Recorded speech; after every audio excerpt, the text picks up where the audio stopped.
Setiamu Tuhanku tiada bertara, di kala suka di saat gelap. Kasih-Mu Allahku tidak berubah. Kaulah pelindung abadi tetap. Setiamu Tuhanku mengharu hatiku. Setiap pagi bertambah jelas. Yang ku perlukan tetap Kau berikan, sehingga aku pun puas lelas. Musim yang panas penghujan tuayan, surya rembulan di langit cerah, bersama memuji bersaksi akan setiamu yang tak bercelah.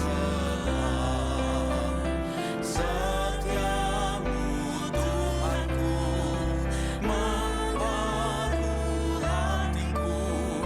Setiap pagi bertambah jelas. Yang ku perlukan tetap Kau berikan, sehingga aku pun puas lelas.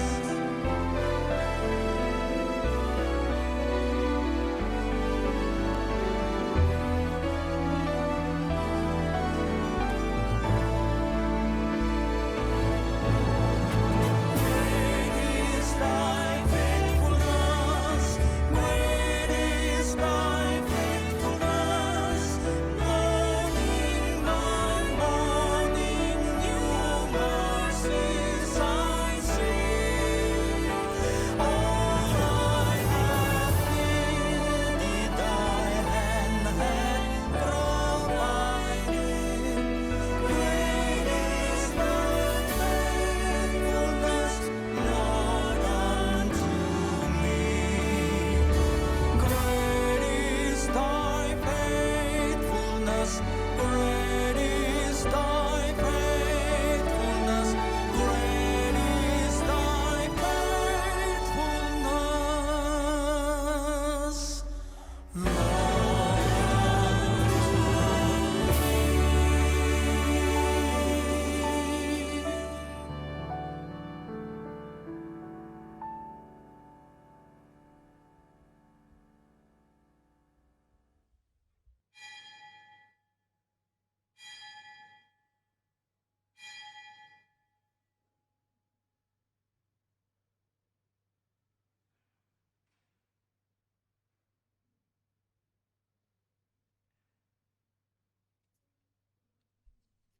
Shalom Bapak Ibu, selamat pagi.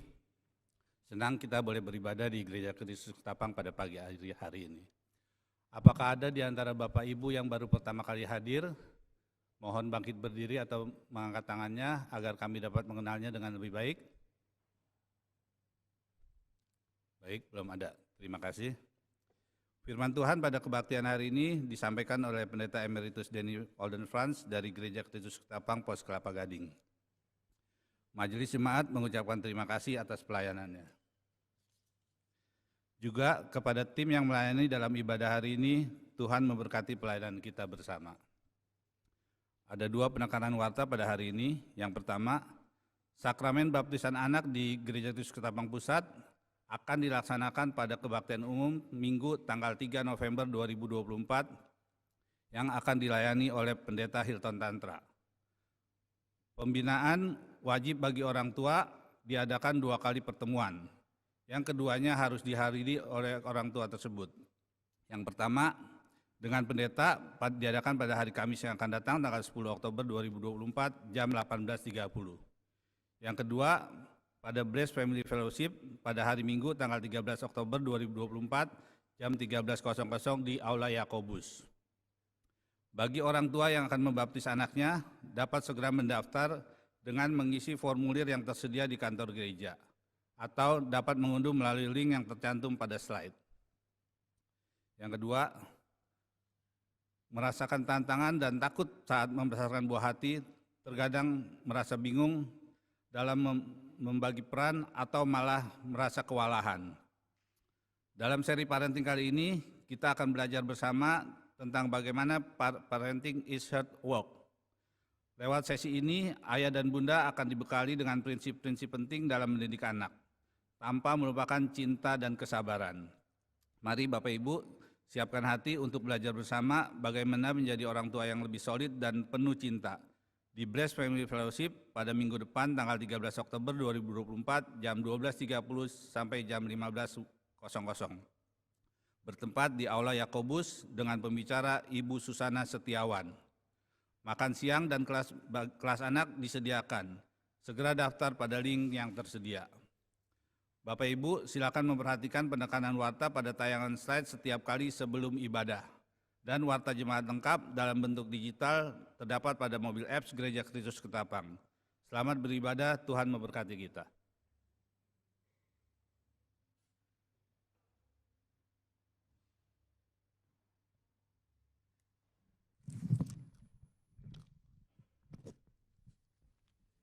Shalom Bapak Ibu yang dikasihi Tuhan. Puji Tuhan oleh karena pada hari ini kita dapat bersekutu kembali, beribadah, dan hari ini juga ada perjamuan kudus. Kita sungguh menyadari jika kita berada di rumah Tuhan, beribadah kepadanya, semua jadi oleh karena kasih karunia-Nya yang besar atas kita sekalian. Mengundang kita semua berdiri.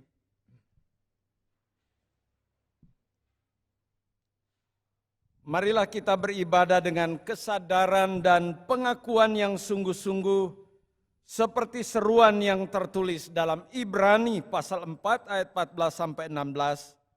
Karena kita sekarang mempunyai imam besar agung yang telah melintasi semua langit, yaitu Yesus anak Allah. Baiklah kita teguh berpegang pada pengakuan iman kita, sebab imam besar yang kita punya bukan imam besar yang tidak dapat turut merasakan kelemahan-kelemahan kita. Sebaliknya sama dengan kita, ia telah dicobai, hanya tidak berbuat dosa. Sebab itu marilah kita dengan penuh keberanian menghampiri takhta kasih karunia, supaya kita menerima rahmat dan menemukan kasih karunia untuk mendapatkan pertolongan kita pada waktu.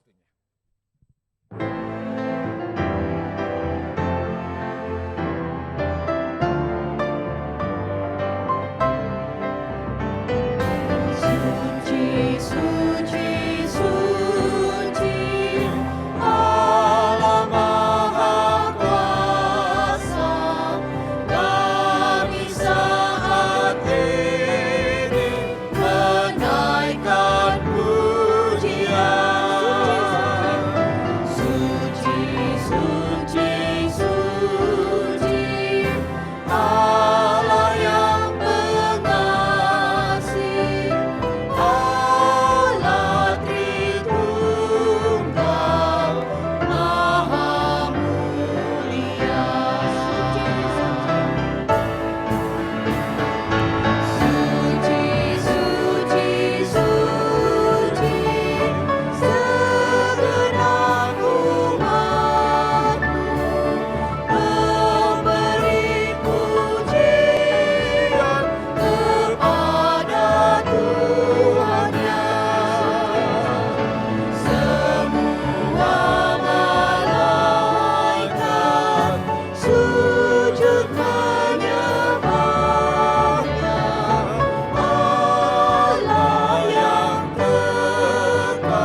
Pertolongan kita dalam ibadah minggu hari ini datangnya dari Tuhan yang menjadikan langit dan bumi, Allah yang Maha Kasih, yang kasih setianya kekal sampai selama-lamanya. Kasih karunia dan damai sejahtera dari Allah Bapa kita dan dari Tuhan Yesus Kristus menyertai saudara. Juga menyertai saudara. Bagi Bapa, bagi Anak serta Roh Kudus, dari permulaannya, sekarang dan akan jadi Selama-lamanya.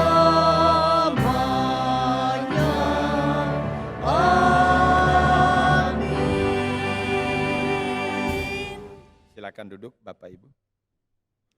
Jemaat yang dikasihi Tuhan Yesus Kristus, nas pembimbing pada hari ini terambil dari Efesus pasal 2 ayat 8 sampai ayat yang 10. Demikianlah firman Tuhan. Sebab karena kasih karunia kamu diselamatkan oleh iman, itu bukan hasil usahamu, tetapi pemberian Allah. Itu bukan hasil pekerjaanmu, jangan ada orang yang memegahkan diri. Karena kita ini buatan Allah, diciptakan dalam Kristus Yesus untuk melakukan pekerjaan yang baik, yang dipersiapkan Allah sebelumnya. Ia mau supaya kita hidup di dalamnya. Selamat pagi Bapak Ibu saudara-saudara terkasih. Sungguh bersuka cita kalau kita bisa pagi hari ini bersama-sama. Marilah kita menyanyikan sebuah lagu yang mengatakan terpujilah Allah. Karena hikmatnya begitu besar, karena kasihnya untuk dunia ini, karena sudah memberikan putranya yang kudus. Ya Bapak Ibu, biarlah kita boleh menyanyikan lagu ini dengan sukacita. Terpujilah Allah. Terpujilah Allah, hikmatnya besar, begitu kasihnya untuk dunia jemaat. Sehingga diberilah putranya kudus, mengangkat manusia. Katakan pujilah, pujilah. Pujilah, pujilah.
Jemaat yang dikasihi Tuhan, hukum Tuhan bagi kita hari ini terambil dari 1 Yohanes 3 ayat 23.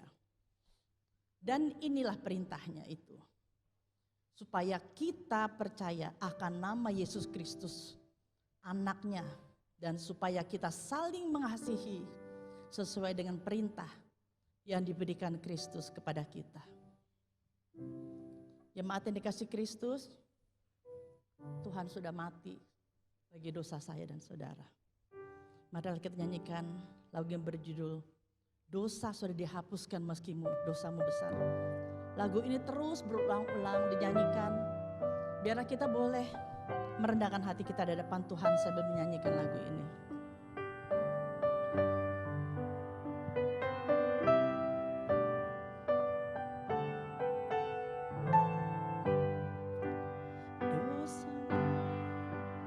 Dosamu dihapuskan meski dosamu besar. Dosamu dihapuskan meski dosamu besar. Meski merah kimisi menjadi putih. Dosamu dihapuskan, dosamu dihapuskan, meski merah kirmisi jadi seputih salju. Marilah kita menenangkan hati di hadapan Tuhan. Dengan sikap tenang, dengan sikap menyesal, kita datang kepada Tuhan. Bahwa kita semua orang berdosa. Tuhan tahu apa yang ada dalam pikiran kita. Tuhan tahu kata-kata apa yang sudah kita ucapkan yang menyedihkan hati Tuhan. Tuhan tahu tindakan kita. Tuhan tahu hati kita yang paling dalam. Biarlah Bapak, Ibu, Saudara-saudara, dengan tenang kita datang kepada Tuhan. Kita berdoa secara pribadi, mengakui setiap dosa kita.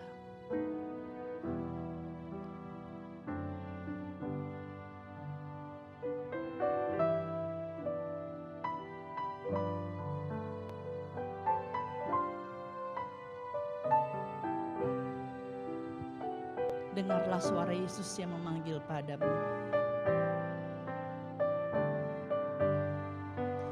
Dengarlah suara Yesus yang memanggil padamu. Dengarlah suara Yesus yang memanggil padamu. Dia perlu pengampunan, kasih-Nya besar. Dengarlah suara Yesus, dengarlah suara Yesus yang memanggil padamu, yang memanggil padamu. Bapa kami yang baik, kami berterima kasih oleh karena pada hari Minggu ini, oleh kemurahan-Mu kami berada di rumah Tuhan, beribadah, berbakti, menyembah, memuji, memuliakan nama-Mu. Namun kami sangat menyadari bahwa sesungguhnya kami menyakiti hati Tuhan dan sesama kami dengan perkataan kami yang buruk, dengan perbuatan kami yang menyusahkan orang lain, bahkan dengan pikiran kami yang jahat, yang juga tidak menyenangkan hati Tuhan. Oleh karena itu, ya Allah Bapa kami, dalam ibadah kami hari ini. Dengan penuh rasa sesal dan malu, kami datang kepadamu seraya mengaku, kamilah orang-orang berdosa. Dan kami memohon belas kasihan Tuhan, pengampunan-Mu atas kami, menurut kasih sayang-Mu yang besar atas kami orang-orang berdosa. Kami memohon kiranya, kasihanilah kami Tuhan, ampunilah segala salah dan dosa kami. Dengarlah permohonan kami, sebab kami menaikkan permohonan, doa pengakuan yang kami naikkan kepada Allah Bapa kami di dalam nama Tuhan Yesus. Amin. Mengundang kita semua berdiri, Bapak Ibu. Bagi kita sekalian yang sungguh-sungguh dari hati yang terdalam, mengaku segala dosa dan kejahatan kita di hadapan Tuhan Allah, dan mau bertobat, maka dengarlah berita anugerah pengampunan yang tertulis dalam Yesaya pasal yang ke-44 ayat 21 sampai 22. Ingatlah semuanya ini, hai Yakub, sebab engkaulah hambaku, hai Israel. Aku telah membentuk engkau, engkau adalah hambaku, hai Israel. Engkau tidak kulupakan. Aku telah menghapus segala dosa pemberontakanmu, seperti kabut diterbangkan angin, dan segala dosamu seperti awan yang tertiup. Kembalilah kepadaku, sebab aku telah menebus engkau. Berdasarkan firman Tuhan ini, maka sebagai hamba Yesus Kristus, saya memberitakan bahwa pengampunan dosa telah berlaku bagi kita dalam nama Bapa dan Anak dan Roh Kudus. Amin. Syukur kepada Allah untuk kasih dan anugerahnya yang besar kepada kita. Kita memberi salam satu dengan yang lain.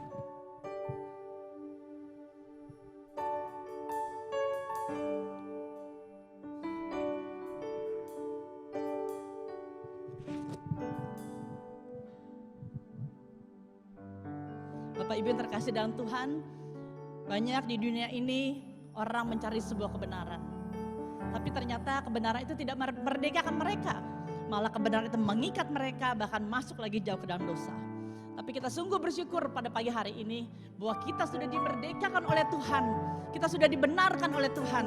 Ada sebuah lagu mengatakan Tuhan yang benar. Bahwa Tuhan gunung batu kita, Tuhan kota benteng kita. Tidak usah ragu-ragu lagi. Karena Dia sudah menjamin hidup kita. Tuhan yang benar. Mari kita nyanyikan lagu dengan penuh sukacita. Katakan Tuhan.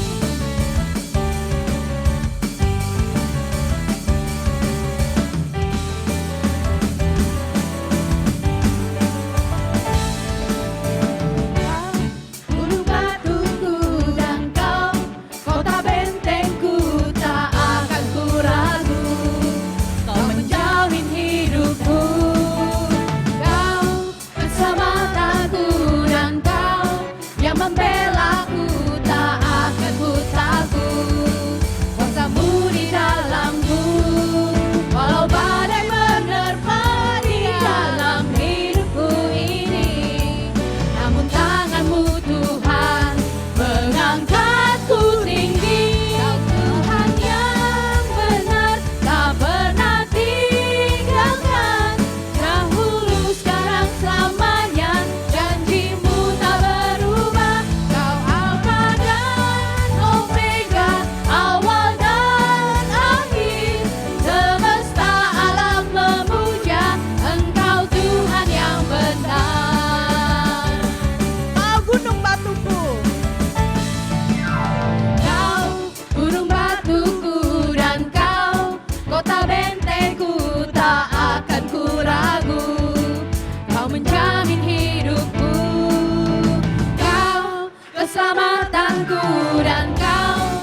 Kalau kita ada hari ini, bukan karena kehebatan kita. Kalau kita bisa percaya, bisa memanggil nama Tuhan Yesus, bukan karena kehebatan kita. Kalau kita bisa melayani, itu bukan karena kita lebih baik dari orang lain, tapi karena anugerah Tuhan. Marilah kita nyanyikan sebuah lagu, semua karena anugerahnya. Lagu yang indah. Biarlah kita boleh menyanyikan lagu ini dengan sungguh dari hati yang kita paling dalam, dengan mempersiapkan firman Tuhan. Bukan karena kebaikanmu.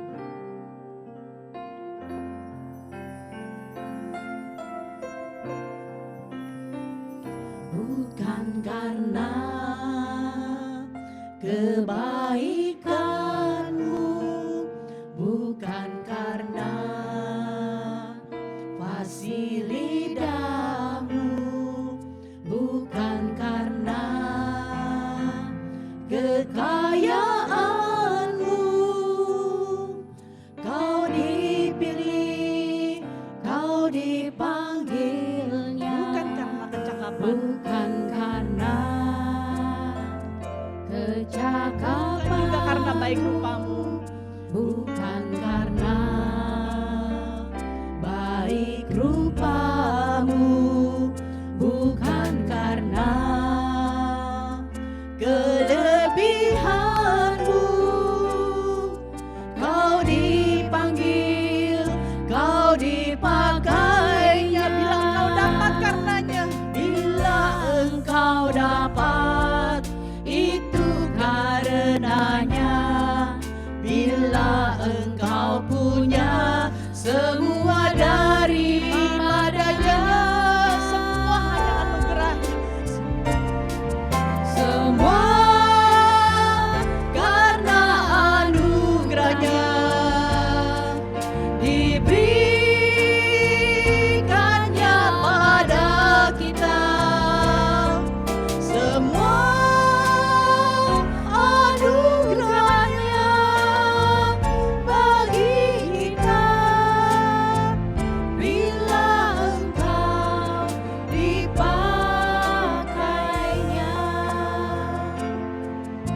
bila engkau dapat, itu karenanya. Bila engkau punya semua daripadanya, semua karena anugerahnya diberikannya pada kita. Semua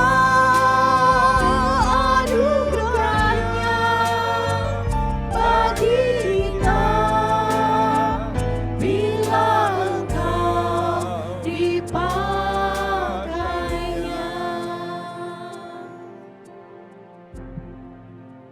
Kita berdoa.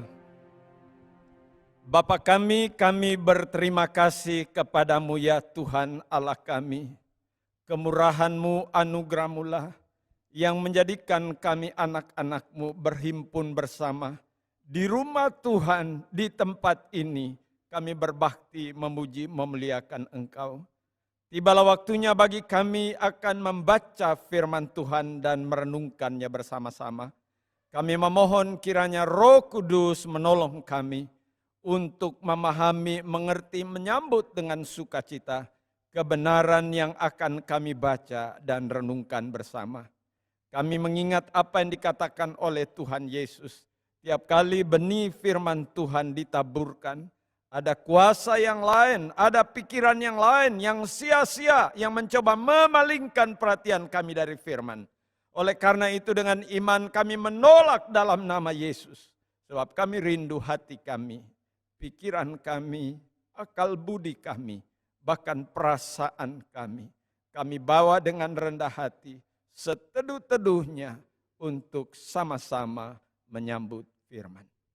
Pakailah hamba-Mu yang tidak layak ya Tuhan Yesus, tapi dilayakkan oleh darah Tuhan Yesus yang dicurahkan di kayu salib. Dan memanggil hamba menjadi pemberita Injil, supaya baik hamba dan semua anak-anak Tuhan yang sama-sama kami akan membaca merenungkan firman. Biarlah sama-sama kami diberkati. Bersabdalah kepada kami, ya Allah Bapa, sebab kami meminta kepadamu di dalam nama Tuhan Yesus. Amin. Shalom. Sekali lagi Bapak Ibu, shalom. Baik, puji Tuhan, sesuai dengan jadwal yang telah diatur oleh Gereja Kristus, maka pembacaan firman Tuhan pada hari ini terambil dari surat Paulus kepada jemaat di Kolose pasal yang kedua. Kita akan membaca merenungkan firman dari ayat 1 sampai dengan ayatnya yang ke-10. Saya akan membaca bagian firman Tuhan ini, Bapak Ibu akan mengikutinya dari Alkitab kita masing-masing atau dari tayangan layar. Demikianlah firman Tuhan, semuanya adalah kasih karunia. Kamu dahulu sudah mati karena pelanggaran-pelanggaran dan dosa-dosamu. Kamu hidup di dalamnya karena kamu mengikuti jalan dunia ini. Karena kamu mentaati penguasa kerajaan angkasa, yaitu roh yang sekarang sedang bekerja di antara orang-orang durhaka. Sebenarnya dahulu kami semua juga terhitung di antara mereka. Ketika kami hidup di dalam hawa nafsu daging dan menuruti kehendak daging dan pikiran kami yang jahat. Pada dasarnya kami adalah orang-orang yang harus dimurkai sama seperti mereka yang lain. Tetapi Allah yang kaya dengan rahmat oleh karena kasih-Nya yang besar yang dilimpahkannya kepada kita, telah menghidupkan kita bersama-sama dengan Kristus. Sekalipun kita telah mati oleh kesalahan-kesalahan kita. Oleh kasih karunia, kamu diselamatkan. Dan di dalam Kristus Yesus Ia telah membangkitkan kita juga dan memberi tempat bersama-sama dengan Dia di sorga. Supaya pada masa yang akan datang, Ia menunjukkan kepada kita kekayaan kasih karunia-Nya yang melimpah-limpah sesuai dengan kebaikan-Nya terhadap kita di dalam Kristus Yesus.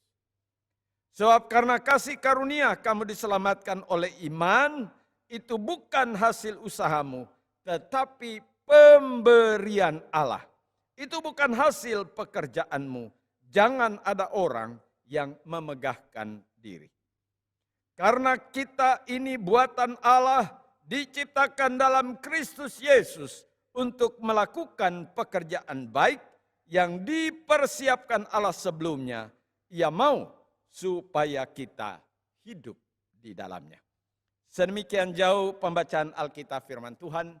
Yang berbahagia ialah Bapak Ibu kita sekalian jemaat Tuhan yang membaca merenungkan firman dan yang memeliharanya dalam kehidupan sehari-hari.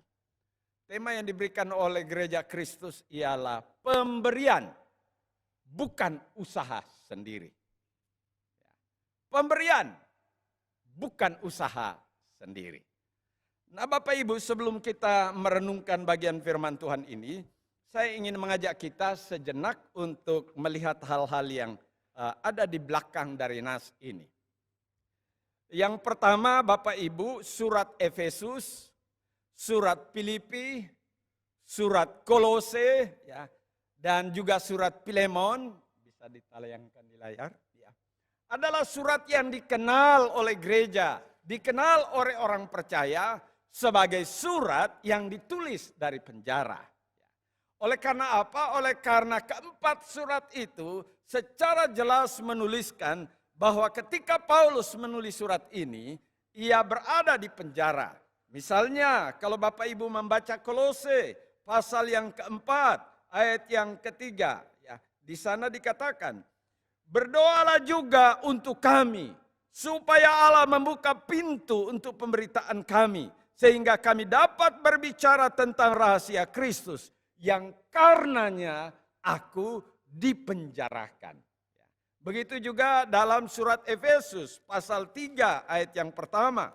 Kalau kita melihat pasal 3 yang pertama, itulah sebabnya aku ini Paulus, orang yang dipenjarakan karena Kristus, untuk kamu orang-orang yang tidak mengenal Allah. Dan masih ada bagian yang lain, ayat yang ke-18, ayat yang ke-1, pasal 4 ayat yang pertama, pasal 6 ayat yang ke-20. Begitu juga dalam surat Filipi pasal 1 ayat 12, 13 dan Filemon pasal 1. Sehingga Bapak Ibu, surat ini adalah surat yang ditulis. Nasihat ini yang kita baca tadi ditulis dalam inspirasi Roh Tuhan ketika Paulus dalam derita sebagai seorang pelayan Injil yang ada dalam penjara. Tapi apakah hanya Paulus yang menderita? Jawabannya tentu tidak. Sebab surat ini ditulis antara tahun 55 sampai 56 Masehi.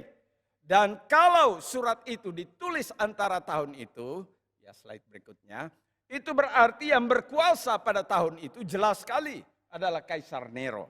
Saya tidak perlu menjelaskan panjang lebar tentang Kaisar ini.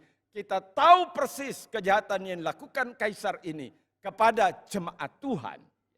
Dan kemudian kejahatan besar yang dilakukan Nero itu nanti berhenti sejak tahun 300-an.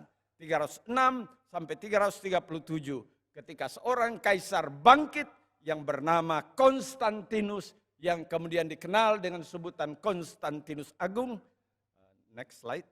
Oleh karena dialah yang kemudian dipakai oleh Tuhan untuk menghentikan aniaya yang dilakukan oleh Kaisar Maxentius yang menguasai Roma dengan sangat kejam dan ia merebut Roma dengan tanda zero yang dia lihat di langit. Tanda yang tentunya sangat akrab dengan kita sebagai warga jemaat di lingkungan gereja Kristus. Tanda zero, tanda lambang Kristus. Dan kemudian Konstantinus maju dan mengubah semua lambang di perisainya dengan lambang zero. Dan ia merebut Roma. Dan sejak itu semua derita harus berhenti. Apa yang dirampas oleh negara yang sebenarnya adalah milik gereja, kembalikan. Dan kemudian iman kepada Kristus. Mulai dari situ bergerak maju. Dan itu yang terjadi dalam sejarah. Dan apakah hanya derita yang diterima dari luar? Jawabannya tidak. Oleh karena kalau kita membaca kitab Efesus, mulai dari pasal 1, 2, 3 dan seterusnya, kita bertemu juga pergumulan-pergumulan yang terjadi dalam jemaat. Ada persoalan keluarga di sana, ada masalah di sana berkait dengan ibadah umat Tuhan. Ada penyembahan kepada berhala, kepada roh-roh, sehingga orang tidak beribadah kepada Allah yang sesungguhnya, tapi menyembah ilah lain. Dan itu persoalan yang terjadi. Sehingga Paulus menasihatkan jemaat Tuhan yang ada di Efesus. Hari ini kita ingin melihat apa yang sebenarnya ingin ditegaskan oleh Paulus dalam deritanya di penjara untuk jemaat yang juga menderita. Supaya mereka menyadari bahwa betapa luar biasanya sebenarnya keberadaan orang-orang Kristen sebagai orang-orang yang sebenarnya telah diselamatkan oleh karena karya Kristus. Yang pertama, berbicara tentang status orang berdosa. Ayat 1 sampai ayat 3. Kamu dahulu sudah mati. Ini istilah yang sebenarnya berbicara bahwa keberadaan orang sebelum mengenal Kristus, ia tidak berdaya terhadap tuntutan maut. Ia adalah orang yang mati secara rohani, yang tidak dapat mengeluarkan diri dari tuntutan kematian itu. Ia tunduk di bawah hukum dosa dan ia tidak bisa membebaskan diri. Yang ia jalani ialah ia akan berjalan menuju pada penghakiman, kematian, dan itu yang terjadi. Dan Paulus berkata, kamu dahulu sudah mati karena pelanggaran-pelanggaran dan dosa-dosa. Kamu hidup, atau istilah Alkitab kita, kamu berjalan. Kamu berjalan di dalamnya. Karena kamu mengikuti jalan dunia ini. Tuhan memberi jalan ini. Tuhan adalah jalan kebenaran dan hidup. Tetapi manusia mengikuti jalan yang ditawarkan dunia ini. Jalan apa? Jalan yang lain yang berbeda dengan apa yang Tuhan ajarkan. Dan kemudian dikatakan, karena kamu mentaati penguasa kerajaan angkasa, yaitu roh yang sekarang sedang bekerja di antara orang-orang durhaka. Istilah orang durhaka atau orang yang keras kepala yang adalah pemberontak tidak mau taat dan tidak mau percaya dan menolak kebenaran. Itu yang dimaksud dengan terjemahan kita orang-orang durhaka. Bapak Ibu yang dikasihi Tuhan, apakah cukup Paulus hanya sedang berbicara tentang jemaat di Efesus? Tidak. Oleh karena pada ayat yang ketiga ia berkata begini. Sebenarnya dahulu kami juga terhitung di antara mereka. Kami juga terhitung di antara mereka. Karena kami terhitung di antara mereka ketika kami hidup di dalam hawa nafsu daging dan menuruti kehendak daging dan pikiran kami yang jahat. Dan pada dasarnya kami adalah orang-orang yang harus dimurkai sama seperti mereka yang lain. Bapak Ibu, kalau kita memperhatikan nas ini secara jelas, tegas, terus terang berkata, siapapun, entah jemaat, entah hamba Tuhan, dulu kita adalah orang-orang yang semestinya dimurkai.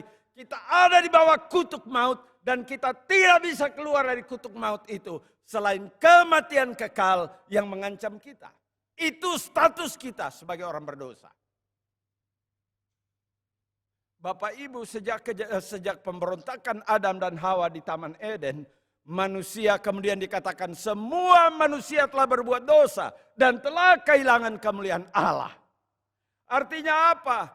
Bahwa sejak kejatuhan Adam dan Hawa, pemberontakan mereka di Taman Eden, dosa tidak dihitung hanya sekedar oleh karena kita berbuat salah dan dosa. Tapi dosa juga bicara soal status. Bahwa kita adalah orang-orang terhukum yang tidak bisa membebaskan diri dari kutuk maut. Dan itu status kita. Karena itu Bapak Ibu, dahulu saya mengatakan itu. Baik saya dan semua Bapak Ibu di sini, di rumah Tuhan ini, dulu kita adalah orang-orang yang sebenarnya patut dimurkai. Itu kata Paulus. Dan Paulus mengidentifikasikan dirinya sama dengan jemaat. Bahwa kami dulu, walaupun sebelum ia mengenal Kristus, dia juga adalah pemuka agama yang sangat penting. Bahkan berkuasa atas nyawa orang Kristen. Kan itu terjadi dengan Paulus. Tetapi ia menyadari, dulu aku juga adalah orang berdosa yang semestinya juga dimurkai. Oleh karena itu Bapak Ibu, jika tema kita berkata pemberian bukan usaha sendiri, maka ayat yang pertama ini menyadarkan kita, jika kita ada di sini di rumah Tuhan, jika kita ada duduk di gereja kita ini, jika kita menikmati segala kebaikan dan pemeliharaan Tuhan sampai hari ini, tidak terjadi oleh karena kita. Sebab semuanya adalah pemberian yang datangnya dari tempat yang maha tinggi, yang mencintai mengasihi kita dengan kasih yang luar biasa. Oleh karena itu, bolehlah saya berbangga dari atas mimbar berkata, bahwa saya sedang berbicara kepada orang-orang yang dikasihi oleh Tuhan Allah. Kepada orang-orang yang olehnya darah Yesus dicurahkan di kayu salib. Oleh karena dulu kita orang berdosa. Dan tentu kita tidak akan pernah mau lagi hidup seperti dulu. Dulu sebagai orang berdosa. Sebab kalau demikian kita sedang berjalan di dalam murka. Dan ujung terakhir kita tidak bisa membebaskan diri dari tuntutan hukuman mati. Oleh karena itu Bapak Ibu di kebaktian minggu ini saya bersuka cita karena saya ada di rumah Tuhan. Bapak Ibu ada di rumah Tuhan. Oleh karena itu sebenarnya bukan hanya oleh karena kita mau beribadah. Itu sebenarnya adalah tanda bahwa kami bukan lagi dulu. Tapi kami adalah sekarang orang-orang yang mengasihi Yesus. Yang telah memberi segalanya bagi kami di kayu salib. Itu status kita dulu Bapak Ibu. Jika sekarang kita ada di gereja. Itu bukan karena hasil usaha kita. Tapi Tuhan Allah berkenan memberinya kepada kita. Kedua, ayat yang keempat, ayat yang 9. Saya mengambil waktu sedikit di sini, pokok kedua, karena ada beberapa ayat. Ayat 4, ayat yang 9. Tetapi Allah yang kaya dengan rahmat oleh karena kasih-Nya yang besar yang dilimpahkannya kepada kita, telah menghidupkan kita bersama-sama dengan Kristus, sekalipun kita telah mati oleh karena kesalahan kita. Oleh karena kasih karunia kamu diselamatkan. Dan di dalam Kristus Yesus Ia telah membangkitkan kita juga dan memberikan tempat bersama-sama dengan Dia di sorga. Supaya pada masa yang akan datang Ia menunjukkan kepada kita kekayaan kasih karunia-Nya yang melimpah-limpah sesuai dengan kebaikan-Nya terhadap kita dalam Kristus Yesus. Sebab karena kasih karunia kamu diselamatkan oleh iman. Itu bukan hasil usahamu, tetapi pemberian Allah. Bapak Ibu, luar biasa nas ini. Saya membaca ini semalam malaman Bapak Ibu. Luar biasa. Saya menundukkan diri di hadapan Tuhan. Jika aku menjadi orang Kristen, jika aku mengenal Dia, semua adalah pemberiannya. Bukan karena usaha kita. Jika kita ada di gereja itu jadi oleh karena Yesus yang telah mati. Dan Ia menyambut kita. Dan kita juga menyambut tawaran kasih itu. Dan kita memberi diri menjadi pengikutnya. Bapak Ibu, ada beberapa istilah penting yang saya coba untuk angkat dan membicarakannya bagi kita di sini. Yang pertama, Bapak Ibu, ayat yang keempat. Tetapi Allah yang kaya dengan rahmat, oleh karena kasih-Nya yang besar yang dilimpahkan kepada kita. Saya ingin bicara soal istilah rahmat. Bapak Ibu, istilah ini istilah yang sangat menarik. Istilah eleos yang diterjemahkan dengan kata rahmat adalah istilah yang memang sangat sulit diterjemahkan. Tidak cukup hanya dengan kata rahmat. Sebab pemahaman istilah itu sangat luar biasa. Dan hanya dapat mungkin dijelaskan dengan sebuah kalimat atau satu cerita pendek untuk mengungkapkan apa yang dimaksud dengan rahmat. Tadi pagi saya cerita begini. Jika Bapak Ibu pergi ke ladang di padang gurun, lalu bertemu di sana sungai, tidak ada airnya, sungai cukup dalam. Ketika Bapak Ibu melewati itu, mendengar ada teriakan dari sungai, ternyata dari sumur di padang. Setelah melihat, ternyata ada orang yang jatuh di dalam sumur. Dan kemudian oleh karena jatuh cukup dalam, kakinya patah, tangannya patah. Ia hanya dapat berteriak meminta pertolongan. Dan kemudian Bapak Ibu yang lewat, melihat ia ada dalam derita. Kemudian berupaya bagaimana cara menolong orang ini.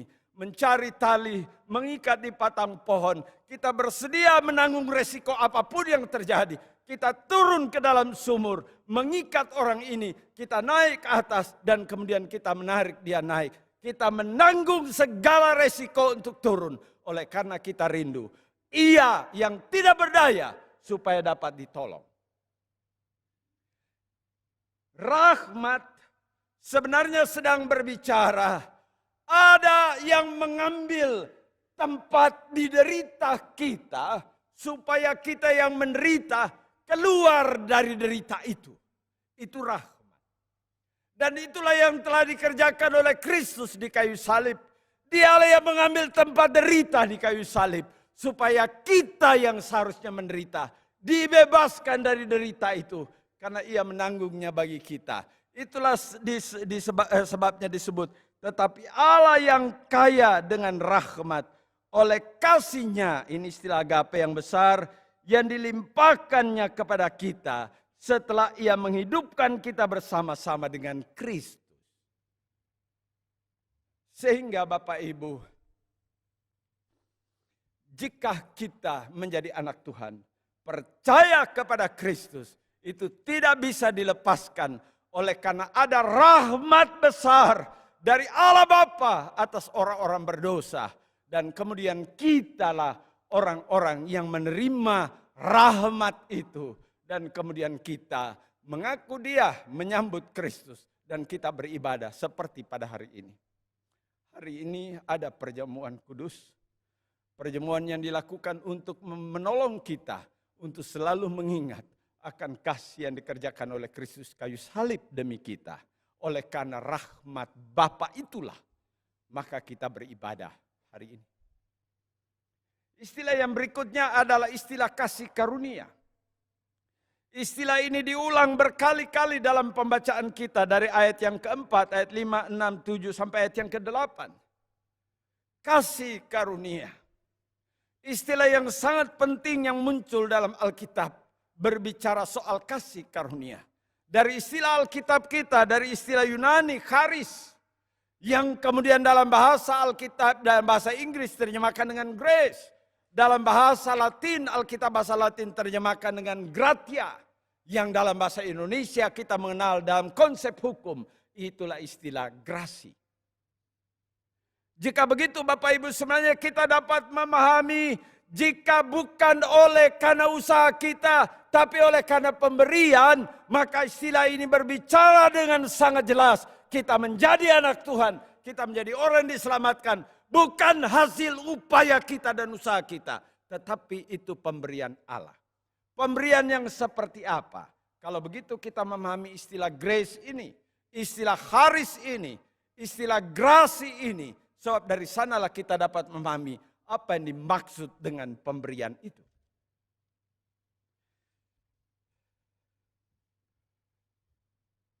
Jika kita berbicara grasi dalam dunia hukum, saya pernah menyampaikan di mimbar gereja kita di sini. Jika seorang yang memang bersalah dan tuntutan akan kesalahannya ialah hukuman mati, maka pengadilan negeri mengetok palu, kita dihukum mati dan titik, itu yang akan kita jalani.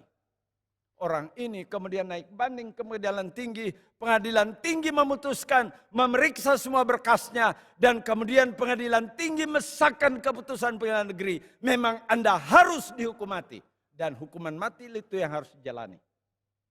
Tapi orang ini masih lagi mencari jalan, ya naik banding sampai ke Mahkamah Agung. Mahkamah Agung kemudian memutuskan semua keputusan, baik di pengadilan negeri, di pengadilan tinggi, sah bahwa Anda memang harus dihukum mati. Dan tidak ada jalan yang lain selain menunggu eksekusi hukuman mati. Tetapi orang ini dapat memohon belas kasihan. Moga-moga ia mendapatkan grasi. Dalam sistem perundang-undangan yang memberi grasi ialah kepala negara dan kepala pemerintahan. Yang tertinggi dalam konteks pemerintahan, yang tertinggi dalam konteks negara, dalam pengertian kepala negara. Dan yang memberi grasi terhadap orang yang harusnya mati tadi, itu dapat dilakukan oleh presiden. Orang yang menerima charis, yang menerima grasi, yang menerima grace, itu tidak terjadi oleh karena ternyata dia benar, maka dia dibenarkan. Orang yang menerima grasi adalah orang yang memang harus menjalani hukuman mati, tapi oleh karena grasi, maka ia dibebaskan dari hukuman mati.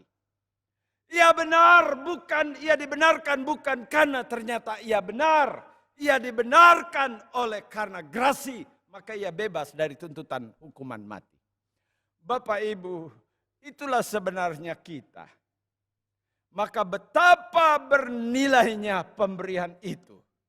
Sebab pemberian itu melepaskan kita dari kutuk dosa, membawa kita keluar dari tuntutan hukuman mati, membebaskan kita, dan kita menjalani hidup di bawah anugerah. Itu terjemahan lain dari kasih karunia, dari grace, dari charis, dari grasi.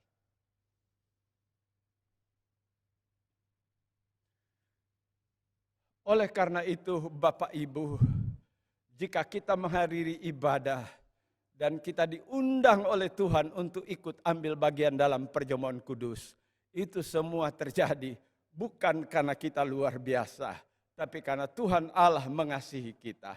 Kita dikasihi bukan karena kita memenuhi kriteria Tuhan Allah untuk dikasihi. Sebab tidak ada sesuatu yang layak pada kita. Kita dikasihi semata-mata karena Dia mengasihi. Oleh karena itu orang Kristen pasti tidak akan pernah selesai bersyukur kepada Tuhan Allah sampai Tuhan memanggil kita pulang. Sebab kita menjalani hidup oleh karena grasi.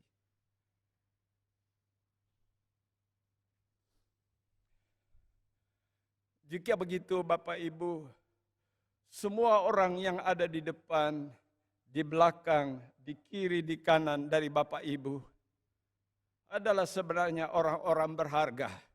Sebab nilai mereka tidak terletak pada siapa mereka, apa jabatannya, apa kedudukannya, siapa keluarganya, dari suku manakah dia berasal, dari latar belakang seperti apakah, pendidikannya seperti apakah.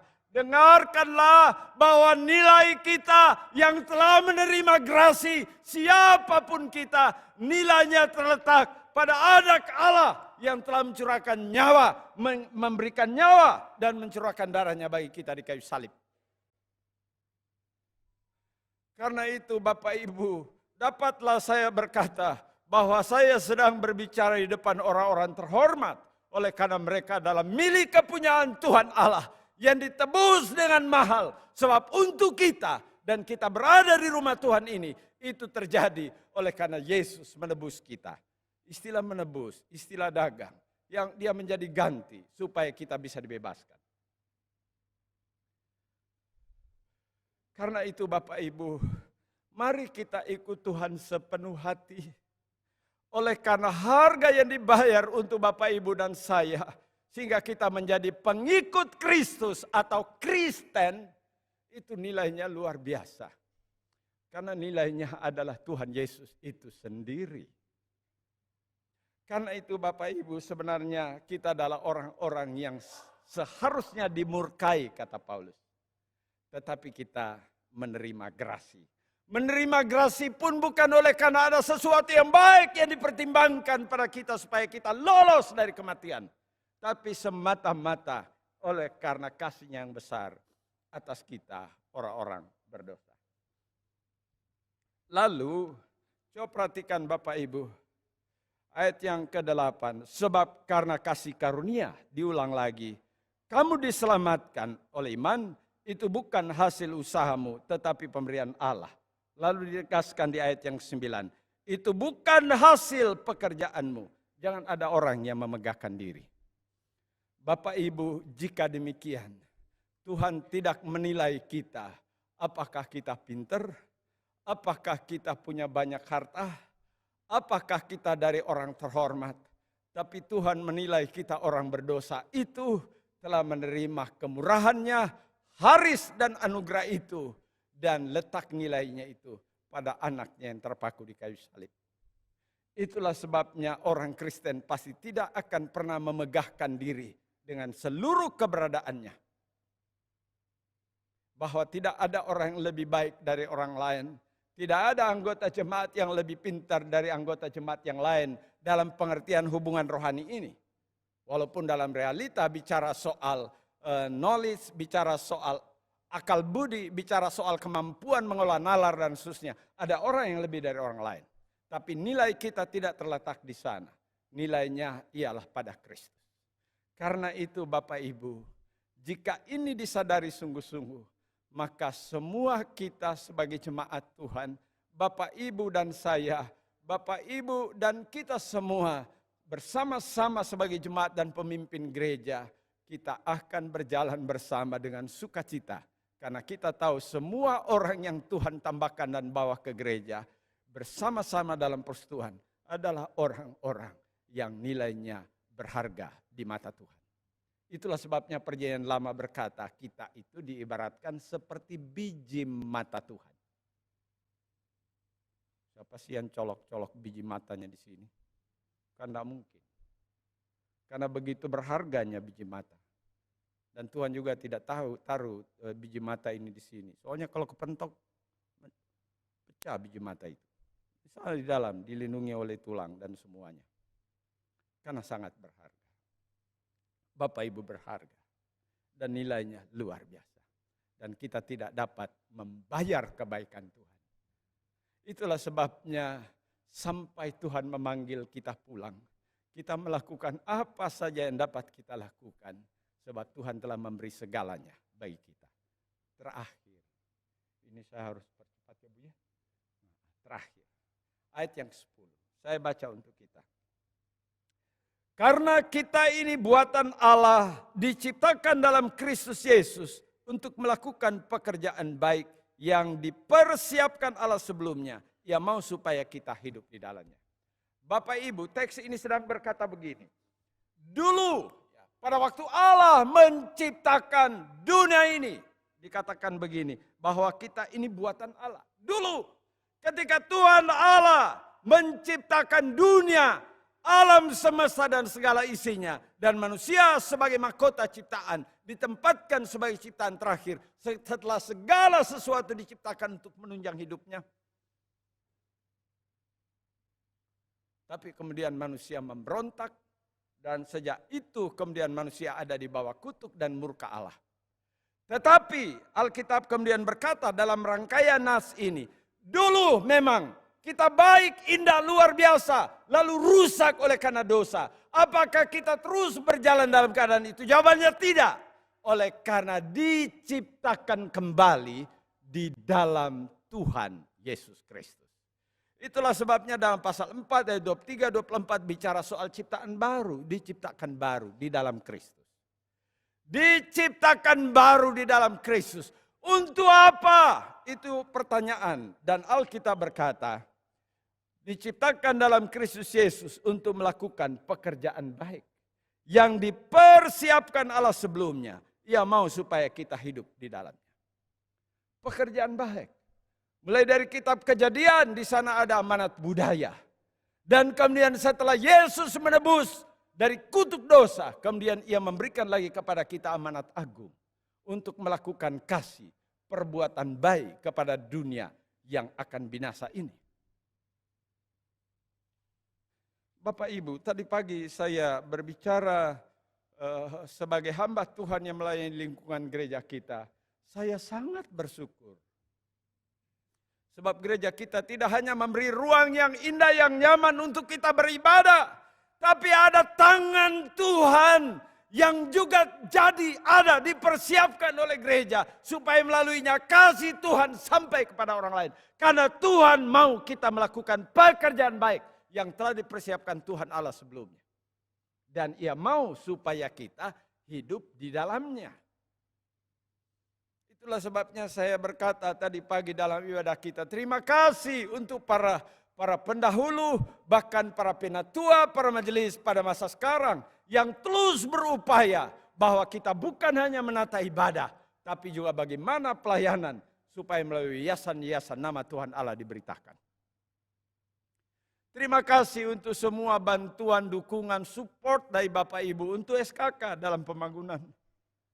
Karena kita tidak sedang membangun gedung sebenarnya, walaupun yang memang kita bangun adalah gedung. Tapi karena melalui itu nama Tuhan Allah didengarkan, diberitakan kepada anak-anak yang kita tidak tahu ke depan mereka akan jadi apa. Tapi minimal mereka mendengar cita Yesus melalui gedung yang baru dibangun itu, yang sedang dibangun. Kita tidak pernah akan rugi melakukan apa yang baik bagi Tuhan. Sebab apapun yang akan kita berikan tidak dapat membalas semua kemurahan Tuhan. Karena kita sebenarnya adalah orang yang berjalan dalam hukuman mati. Tapi Tuhan membelokkan jalan itu menuju jalan anugerah. Oleh karena itu terima kasih untuk tiap dukungan, tiap persembahan.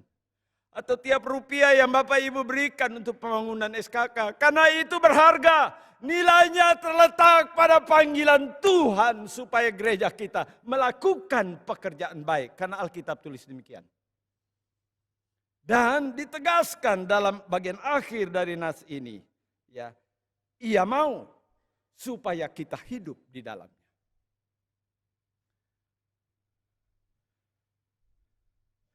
Bapak Ibu, saya juga menyebut Yayasan Pendidikan Tinggi Teologi Cipanas.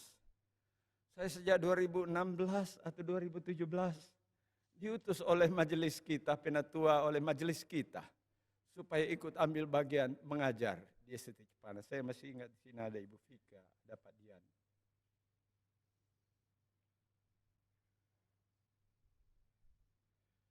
Semester yang lalu sebelum ada wisuda di sini, Ada beberapa anak di situ yang saya bimbing dalam pengertian rohani, mereka melayani di daerah Mentawai. Dan ada beberapa kemarin di wisuda. Dan sebelum mereka pulang, mereka menunggu bus untuk pulang ke Padang, lalu menyeberang ke Mentawai. Saya bilang begini, mari nginap di gereja Kristus Ketapang yang ada di Kelapa Gading. Mereka menginap dengan sukacita. Apakah saya sedang berbicara mereka soal nginap? Enggak. Saya hanya berbicara bahwa gereja kita telah menjadi berkat bagi mereka yang jauh di sana.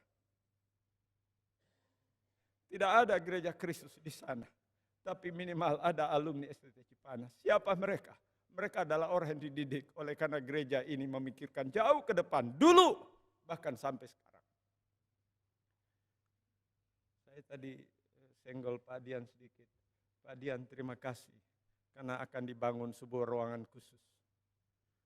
Karena saya dulu meminta kepada Pak Ketua. Untuk apa?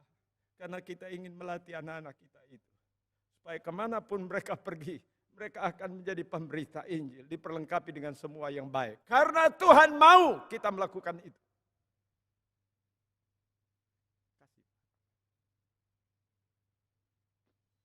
Dalam semester ini saya lagi membimbing 2 anak yang ada pelayanan di perbatasan Sangir Talaut dekat Filipina sana di pulau-pulau terluar di Kabupaten Talaut. Itu ditugaskan oleh LSTT. Kemarin saya kirim firman. Kalau mereka ada sinyal mereka balas. Kalau tidak ada sinyal tunggu beberapa hari. Tapi minimal saya memberi kabar. Apa kabar, bagaimana kabar mereka tetap kuat ya dalam pelayanan. Mereka akan diwisuda Agustus tahun depan.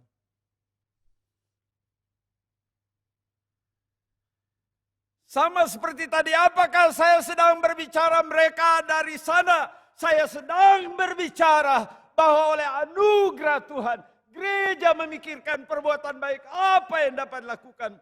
Supaya orang yang jauh di ujung di perbatasan itu juga boleh mendapatkan pembinaan supaya mereka dapat memberitakan kabar baik. Lebih kuat, lebih jelas, lebih baik di tempat di mana kelak mereka akan mengabdi.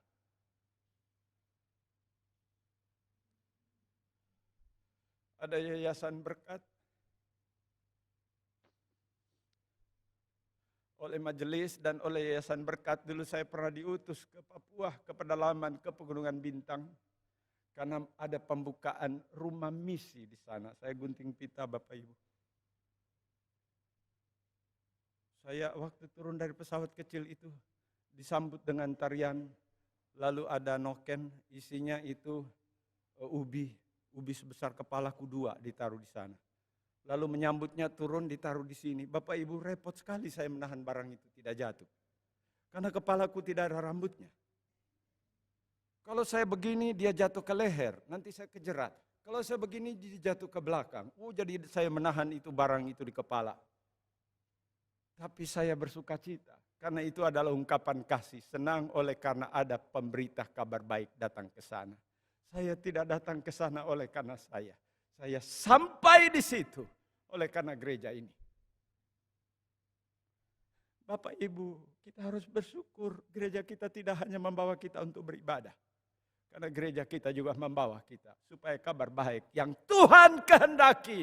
Karena Tuhan mau itu juga dilakukan. Ada yayasan kesehatan.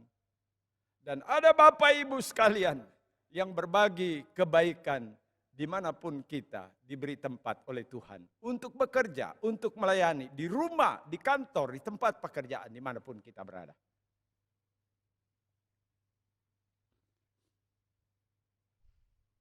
Marilah kita mengiring dia dan berupaya melakukan apa yang baik.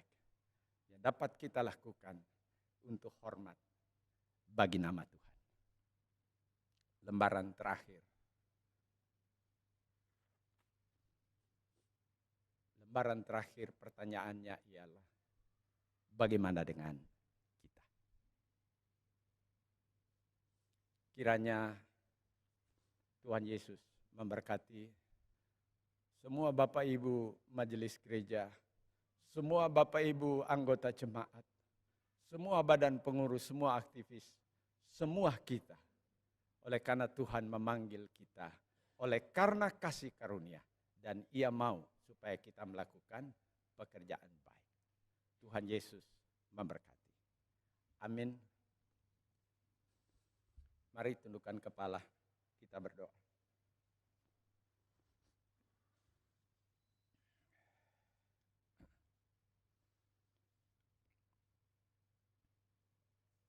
Bapa kami sudah membaca Alkitab. Terima kasih banyak untuk kebenaran yang tertulis dalam kitab suci. Terbatas bagi hamba-Mu menguraikan, menyampaikan kebenaran ini. Tetapi hamba percaya apa yang dikatakan oleh Tuhan Yesus. Bahwa Roh Kudus akan meneruskan. Bahkan lebih kuat, lebih jelas, lebih terang. Tentang apapun yang telah dikerjakan, dilakukan oleh Kristus. Karena itu Bapa yang baik, berkati jemaat-Mu. Dan biarlah kebenaran firman meneguhkan, menguatkan kami sebagai jemaat Tuhan. Dalam nama Yesus kami sudah berdoa. Amin. Bapak Ibu Saudara sekalian, mari kita berdiri.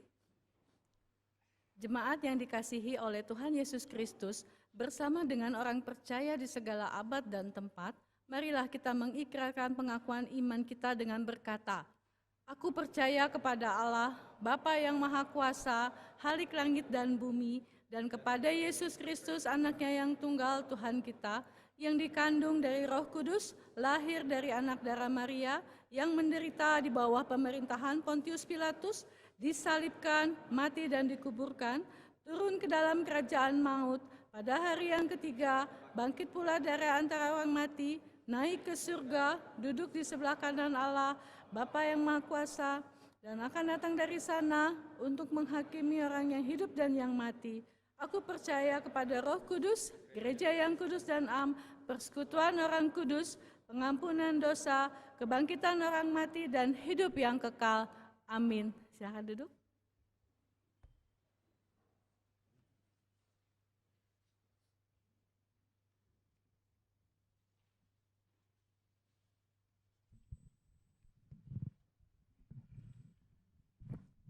Bapak Ibu yang terkasih, mari kita mempersiapkan hati kita untuk masuk dalam perjamuan kudus dengan sebuah lagu di bukit yang jauh.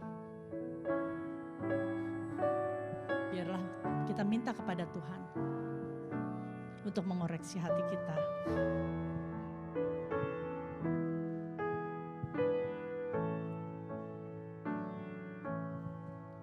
Atas bukit yang jauh, tampak salib kayu yang kasar dan amat hina. Yesus menderita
Bapak Ibu jemaat yang dikasihi Tuhan, kita akan masuk dalam sakramen perjamuan kudus.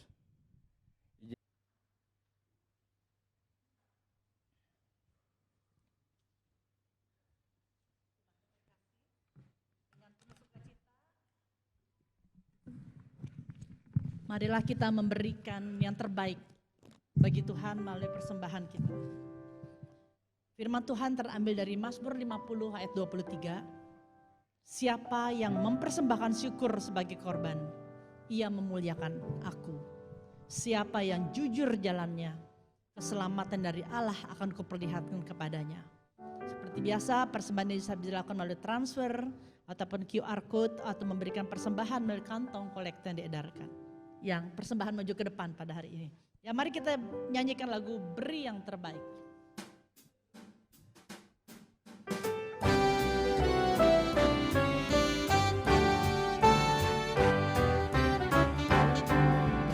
Tuhan memanggilmu, beri yang terbaik, segala milikmu, beri yang terbaik.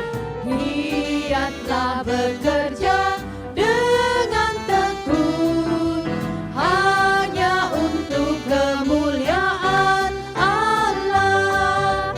Biar bakti diberkatinya.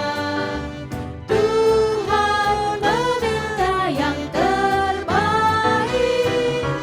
Tuhan telah bersabda kepadamu, berikan kepadaku yang terbaik.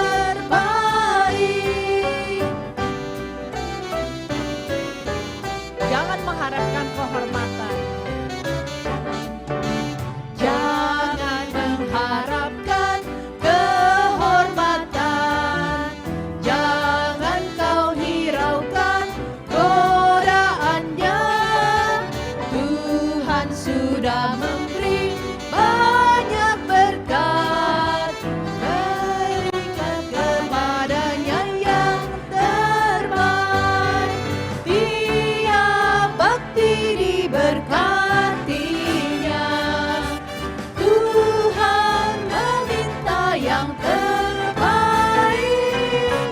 Tuhan telah bersabda kepadamu, berikan kepadaku yang terbaik.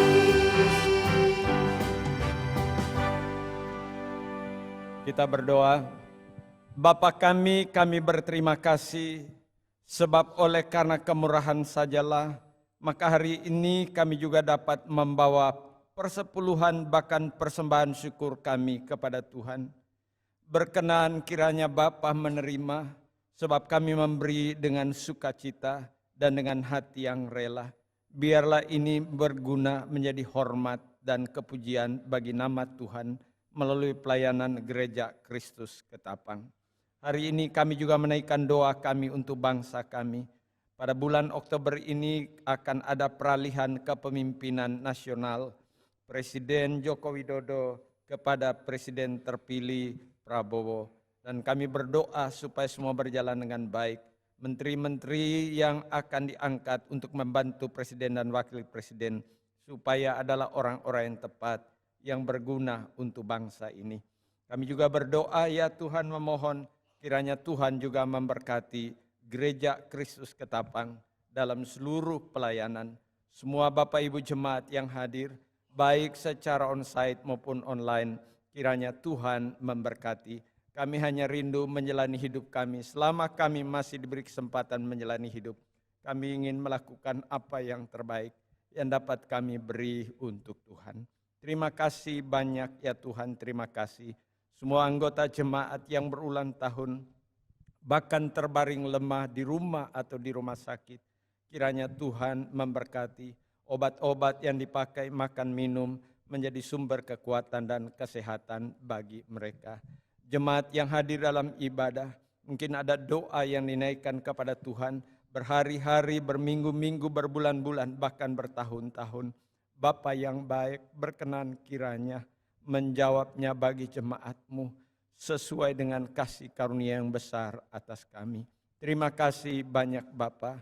terbatas permohonan kami, tapi kami telah menaikkan kepada Allah Bapa yang baik, di dalam nama Yesus Juru Selamat yang telah mengajar kami jemaat berdoa demikian.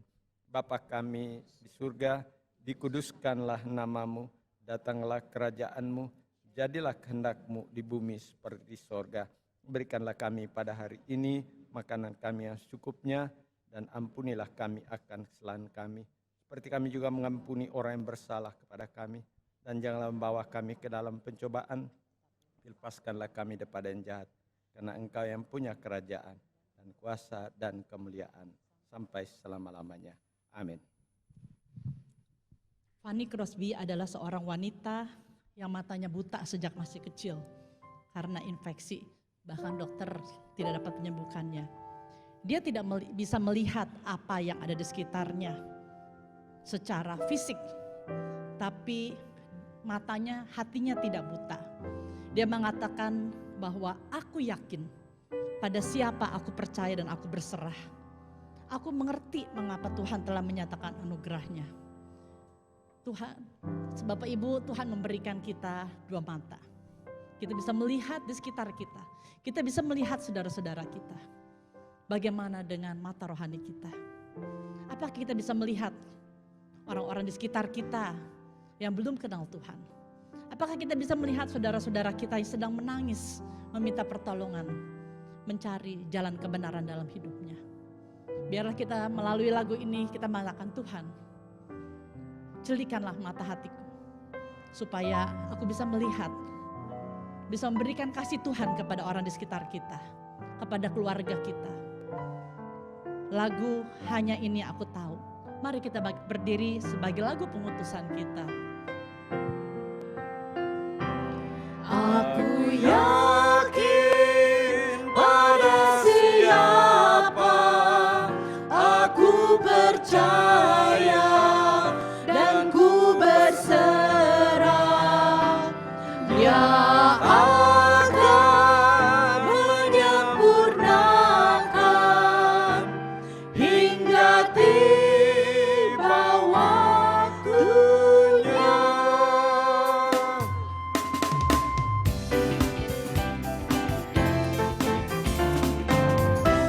Mengerti mengapa Tuhan telah nyatakan anugerahnya, dan dengan kasih menebus aku yang tidak layak dan hina. Aku yakin pada siapa aku percaya dan ku berserah. Dia akan menyempurnakan hingga tiba waktunya. Ku tak mengerti mengapa Tuhan memberiku keselamatan. Apabila percayakan firman-Nya, beroleh damai sejahtera. Aku yakin pada siapa aku percaya dan ku berserah. Dia akan menyempurnakan hingga tiba waktunya. Aku yakin pada siapa aku percaya dan ku berserah. Dia akan menyempurnakan hingga tiba waktunya.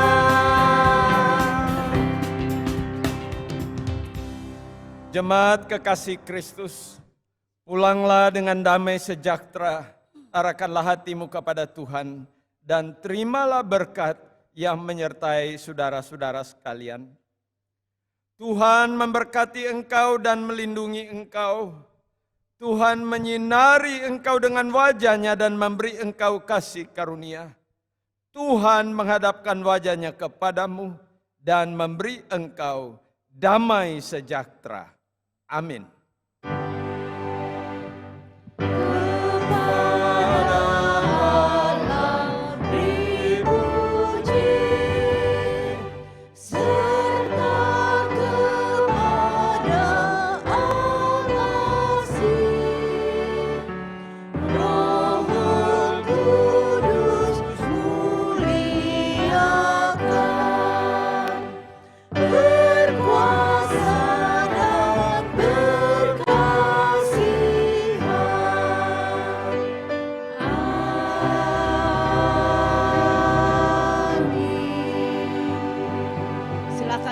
Selamat hari Minggu, Tuhan Yesus memberkati.